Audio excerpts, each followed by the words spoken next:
Hey everybody, today I am going to be reviewing Drive My Car. This film was directed by Ryusuke Hamaguchi. He's somebody that has a big background in the arts, and he considers himself a true student of film.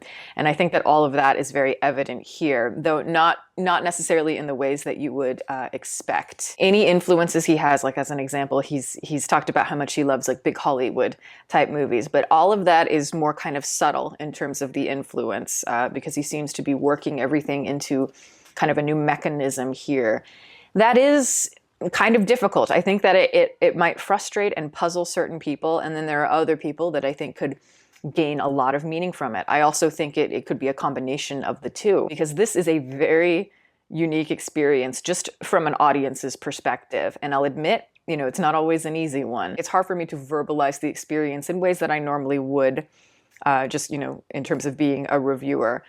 There is a very Rorschachian quality to this type of movie where, you can draw different conclusions from it in terms of the way it makes you feel. It has a slow burning sort of hypnotism to it, and it is a journey to get through it. It's about 3 hours long, and by design, it's meant to have, I think, a very strange effect in terms of how you process it as a person, because it's not going to be condensed into the normal cinematic experience that maybe you're used to. I find this film to be absolutely magnificent, but at other times it can be quite frustrating. It's deeply moving, but it's also very distant and very ambiguous at the same time. So there's a lot going on. It's really subtle in terms of the way it kind of soaks in the themes and the emotions as the movie goes forward. And yes, it does have a feeling to it that mirrors the cadence of one's normal life. Time, I think, has a real effect when it comes to this movie. It does have a major kind of journey, like a road trip type of energy to it, which I tend to like that kind of thing. I find it interesting because it'll settle into an atmosphere where you kind of feel comfortable to it, and it'll draw it out for a period of time to where you start to kind of wonder, okay, where's this going to go? What direction are they going to go in? What is the point of it? I always sensed that there was some sort of underlying methodical quality to it. It was very controlled, but it meanders, it stops, it goes, it takes a sharp left, it does all kinds of things. But it really does fall into a meditative state at the same time. And then it sinks into your being when you least expect it. And it feels almost like a really great relationship forming, where you meet somebody and you may not really consider them to be that important or special. They're just there. And then one day you realize, holy crap, that person is amazing. And I think it's beautiful here because, it's about learning about somebody else. And suddenly through that, you learn a lot about your own identity, or you see yourself in the other person. And of course, the same could be said about narratives, how we live vicariously through narratives or characters in movies and such, which all does tie into the idea here because the film is very meta. So all the moments that might have felt tedious suddenly feel worthwhile, suddenly when you realize that this person has an impact on you. And that is the heart of the whole idea in the movie. And that is why it stands out to me on an emotional level. And as I said, this film has a major meta quality to it, because it's made by somebody who is creative, and it's told through the framework of very creative writers, and also it's told about a creative person. The story is about an actor and a play director. So naturally, the whole movie is framed through this way of looking at art, especially the art of storytelling, and shifting through all the different facets and meanings of stories. The first half hour of the film is about, our protagonist, and it sets him up. We learn about him. We understand that he's a working actor and that his wife is a screenwriter. And then, after that 30 minutes, the rest of the film takes place 2 years later, where he is now a widow, and he's now working on directing a Chekhov stage play for the theater. And he hasn't been able to perform it, naturally, since his wife passed. And obviously there's a very complex dynamic between him and his wife in the first 30 minutes of the film. Naturally, loose ends were never tied, and you know what I'm talking about if you've seen the film. A lot of unresolved feelings, absolutely. And the impact of that experience, which we also are privy to as audience members, really creates a sort of emptiness in the soul, I think. The ability to really connect with people can often feel very elusive. And then obviously when people pass, there is all of that regret, and he struggles with that loss naturally. But as the film starts going, obviously he is assigned a driver to drive him around while he is directing the Chekhov play. And this is what kind of sparks a progression in him that we will slowly see form. So as I said before, this movie is a weird, it's a weird amalgamation of different texts. We have the framework here of Murakami, and then we have Chekhov. We even have Scheherazade at the beginning of this film, naturally with the wife who is always telling these interesting stories after sex. And yes, of course, on a basic level, as most art does, it reflects a certain aspect of these characters' lives, whether it is more direct or more loose generalizations. When we get to around the last hour of the film, that's when I start to really think, okay, I'm going to have to watch this movie again, just because of, again, the impact of it on me and how it's making me feel. Because, my instant reaction is to think, well, why didn't they just cut out that first 30 minutes of the movie? Because a lot of what happens in that first 30 minutes, he's going to tell that story later on to people who don't know it. So I think, why do we need to see it? Wouldn't it be more interesting if we didn't have that information as audience members? And so naturally there's going to be more tension because we're, distant from the protagonist. So naturally, as I watch it the second time, I have all of this in mind and I start to imagine, it's like, what would this movie be like if we had cut this or that, trimmed things here and there? But I have to say, there's something about the structure, even though it can be frustrating as hell while you're watching it, it is appealing to me in ways that it wouldn't normally be. Or I should say that my complaints don't quite apply as strongly here. But I am still asking myself why. Why are we meandering to this degree?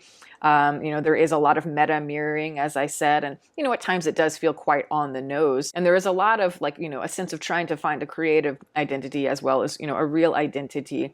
But at times you wonder, because they kind of simplify it to such a degree, is it too ambiguous? Is it leaving too much to the audience to come up with for themselves? But again, I'm also still very much intrigued by the meditative state that it really does lull you into. But it almost feels like, and this might be a weird metaphor, but it's like a runner's high to me, where it's like, you're doing the same movement over and over and over again, and it can feel maybe boring, monotonous, whatever. But if you really get into the feeling of it, suddenly those repetitive movements feel completely new to you. And I do think in some of my favorite movies, you might think on the surface, oh, isn't that a simple idea, a simple metaphor or whatever?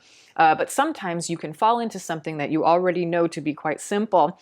And suddenly new meaning can come from it. And often it comes from just a release. It's like a sense of letting go. Hamaguchi has said that he is not a fan of using flashbacks in his films. And I think it's just because the feeling of those jumps in time don't necessarily work for him, or they don't affect him in a more condensed format like a movie. And with this film, you take those initial scenes that are setting our story up here, but they don't resonate necessarily with you. They don't affect you until later in the story. And because you've already seen what's happened, it's like you're recalling it yourself because you were more part of the whole experience. And I think most of the time that doesn't work, but I do think it does work here to a degree. And it does feel almost like you are chipping away at your own experience. And these other characters, mostly, we only get to experience just through the story. So they're more of enigmas to us, obviously, than the main character. But once we perceive them and find out who they really are, we realize all of these stories are kind of converging in the same place, and there are many similarities between each person.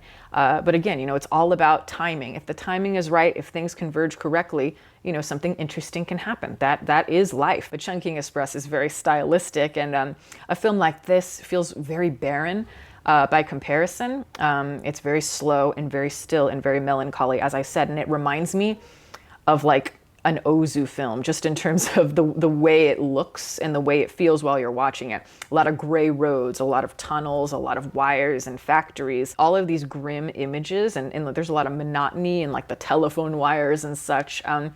But it also looks beautiful. It almost has a poeticism, or I shouldn't say almost, it does have a poeticism to it, especially when you have the right eye for composition. And obviously, a lot of these shots are quite beautiful. I can't stress this enough. I like that all of these pieces seem to exist kind of on their own, and they're not necessarily tied to anything, yet they weave together very carefully once it's all in place. But you have to have the perspective for it all suddenly to click. And yes, these characters are very aware of their predicaments. They're not ignorant to their mistakes. They're not dumb people.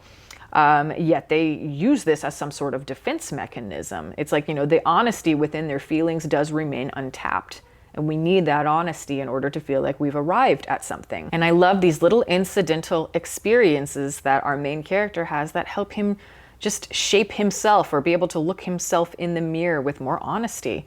That idea rang very clear to me. And like I said before, the effect of narrative, just storytelling, and the power it has just with humans in life, it's very evident here. And obviously a lot of these characters are telling their own story, especially in the second half of the film. We have characters who we don't necessarily know their backstory like we do the main character. So as we hear this story, we're still framing it not only through our own experiences as voyeurs, but we're also experiencing through the main character. So therefore the story just feels kind of reframed naturally, like we're perceiving everything more through his eyes. So naturally the context shifts just a little bit. I just love that this character rejected certain truths that maybe he needed to get to the bottom of, but was afraid to, because knowing it could, drastically shift things around. And he didn't get that chance. So he finds that ability to accept some sort of honesty and be able to face the truth through a very powerful and special human being.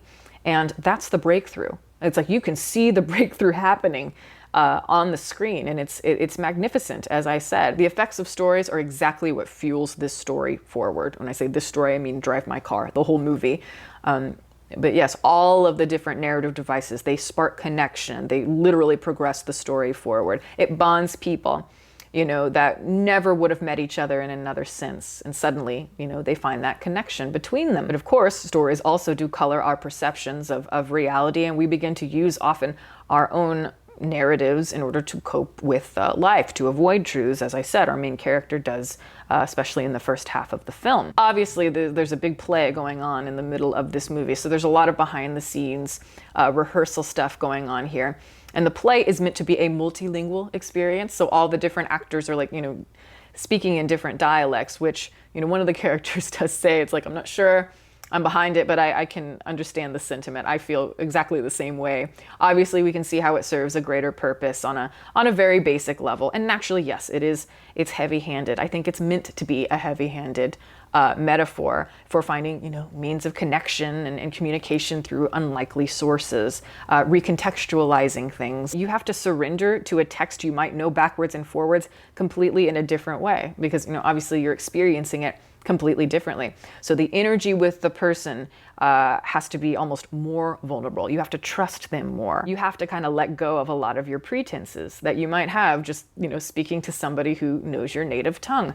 And, once we get beyond the metaphors as they are, and, they can be a little bit strange and heavy-handed, you do find yourself being deeply moved at times, especially in the end of the film.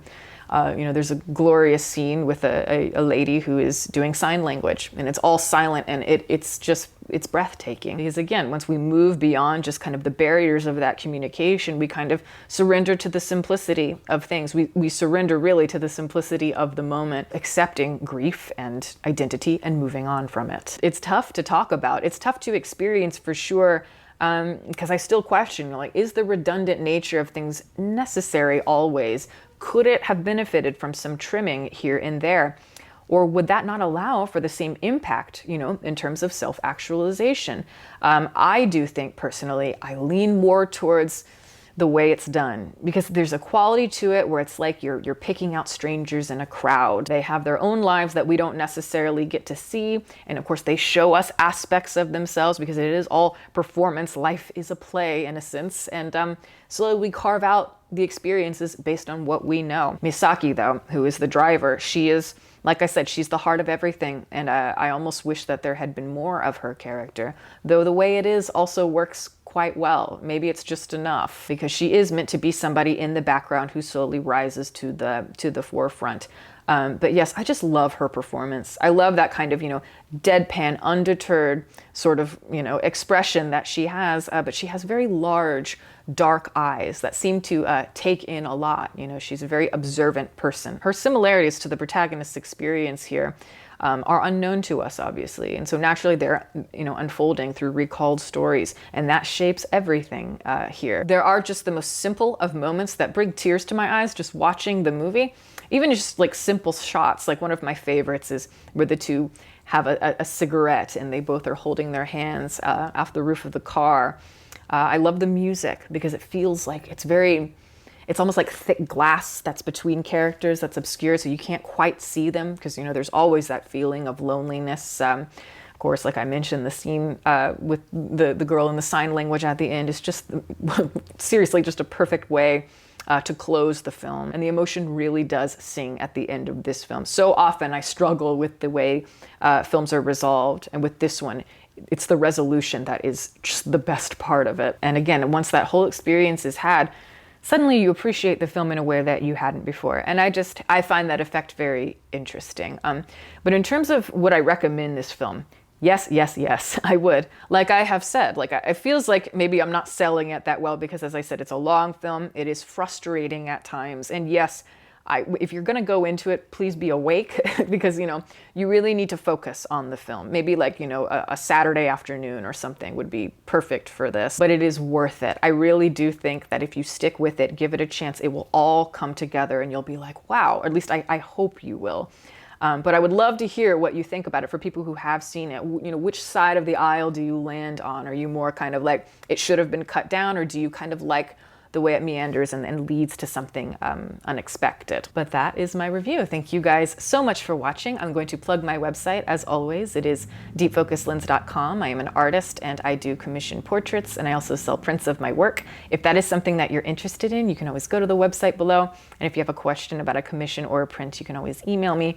My email is in the description box below as well. Also, I'd like to give a shout out to my patrons who have been wonderful. Thank you guys so much for your support. If you are interested in supporting, the link for that is below, as well as the rest of my social media information. You can watch more videos here, and you can subscribe if you'd like. Catch you next time.